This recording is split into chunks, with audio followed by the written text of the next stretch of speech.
sometime, somehow, we will be punished. Punished? Let me just start off this video by saying that I do not advocate for the use of illegal drugs. What I do advocate is the use of plant tools, but even then, take that for what you will. Now, I just wanted to take this time to explain how I use cannabis spiritually. So, obviously there's the everyday use where you're just smoking it, and I honestly use that just to maintain level-headedness. And I know some would say that that's using cannabis as a crutch. And in all honesty, it may be, but through my perspective, I see it as me slowly growing along with these tools. So, I'll be honest with you. I am a very angry person. As a child, I had to go to anger management classes, and I'm honestly not sure if it worked. But as time went on, I mellowed out, and I just decided to hold my anger in.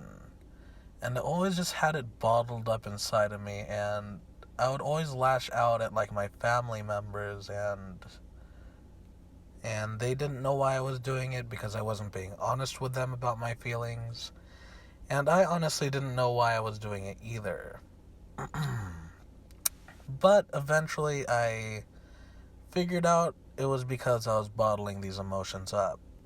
So I decided to be more expressive about my feelings. I started using the internet as an outlet. Like, I would use social media platforms to express myself.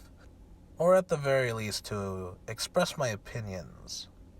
And this honestly did work for me. I was able to vent my frustrations online, and so I didn't have to worry about getting too angry within material reality. But as time went on, it's sort of weird. It's like the internet venting no longer worked for me, and I started getting more angry in real life again. And I would try to work with it, like work at it. I would try to do breathing exercises. I would try to ignore the situation. And some of the time it would work, but other times I would get so angry that when I got home, I would just vent it out in video games. And if I did bad in video games, I would vent it out on myself because I didn't want to hurt anyone. Because honestly, that wouldn't have been cool, getting mad for one and then hurting them too. So I just hurt myself. And I'm not talking about mutilating myself. I'm talking about I just punched myself in the leg. Like, I would punch myself in the leg per death. Pretty stupid of me, but it did help for a little bit. But eventually, cannabis got legalized in California.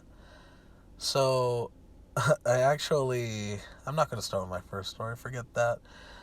So, eventually I realized that cannabis could help with anger, because when I was on it, I wouldn't be angry, like, at all. Stuff that would normally get me angry would just not get me angry, and I would see these situations in a different light that would end up changing my perspective of the whole situation. And since my perspective of the situation would change, I no longer would feel angry because the perception didn't call for anger. So I took this lesson to heart, accepting a situation for what it is and learning to see it in a different light. And I took that to my sober life, and it ended up working, but there would be some situations where it wouldn't work, and I would just sit on those thoughts all day. And sitting on those thoughts was not good for me because I was basically bottling it up. For those cases, I would smoke again. But as time went on, cannabis wasn't doing the same thing it was for me when I first started. And at first I was sad about this, but then I realized that I shouldn't be looking for that. What I should be looking for is growth.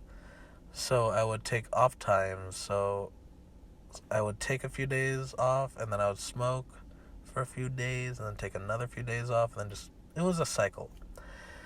But eventually, I wanted to break that cycle and see what would happen if I stopped completely, because I heard that if you stopped smoking, you would have more dreams.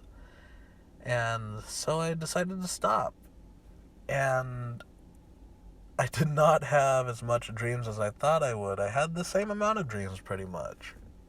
But going back, I didn't know that tolerance was a thing. I had heard that tolerance breaks were a possibility, but I didn't take that into account when I came back. I decided to buy a 1,000 milligram brownie, and it was a spiritual experience. It was psychedelic. So basically, I did not eat the whole day, and I just ate this brownie, and not 5 minutes later, it was the most spiritual thing I had experienced at the time. Nothing was melting, but I was getting a lot of flashing lights, which I know normally doesn't occur on weed, and it was really insane. It was like strobe lights. The world was literally spinning, and I was falling through the floor, although I wasn't going through it. I was hearing things, and the people I was with were saying that I was talking to things that weren't there. All in all, though, it was the most spiritual thing I had experienced. So I decided to do experiments. I would take tolerance breaks, and then I would try different dosages of edibles to see what kind of effects they would have. Anything below 100 would basically make me as high as smoking a blunt. And anything above 100 would send me into a spiritual experience. So around 100 to 200 milligrams gave me time distortions. And I'm not talking the regular time distortion where 1 minute feels like 10 minutes. I'm talking the time distortion where a second feels like a minute and a minute feels like 3 hours. We had gone to a Korean barbecue restaurant, right? And this was a buffet. You got your own stuff, which was pretty cool. It was still $10. So at this Korean barbecue, we had gotten 5 orders. The heat underneath the grill shut off 3 times, and we were only there for 10 minutes. I was just that high. My girlfriend was so pissed off. I was in so much trouble, and oh my god, she was like, "You did this again. You said you wouldn't do this." I was like, "What? We've been here for 3 hours. I have to go to work." And she was like, "No, it's only been 10 minutes. And I was like, "Oh my god." But that's just 100 to 200 for me.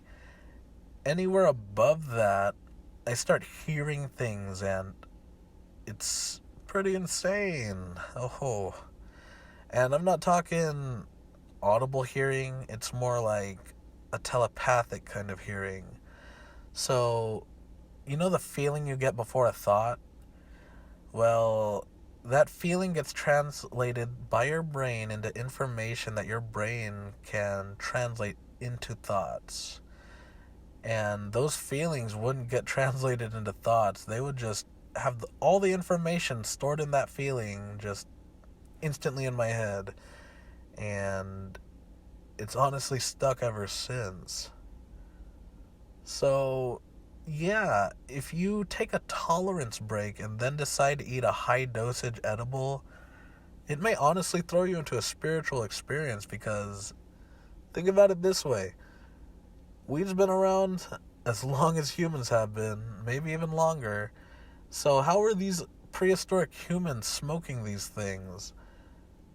I mean, sure, they could probably wrap it in a leaf and then use like a flame to light it on fire. What I believe that they did was that they ate the herb. They ate these herbs and then they had spiritual experiences from them. That's the only thing I can think of because that's what the herb told me. And just thinking about how it works, like, you have to take really high doses or you have to take a break in order to get that same experience that you had the first time. But if used correctly, these tools can be psychedelics. Honestly, just like with any tool, it's in how the user uses it. So, take that information for what you will and use it for what you will, and have fun out there and stay safe.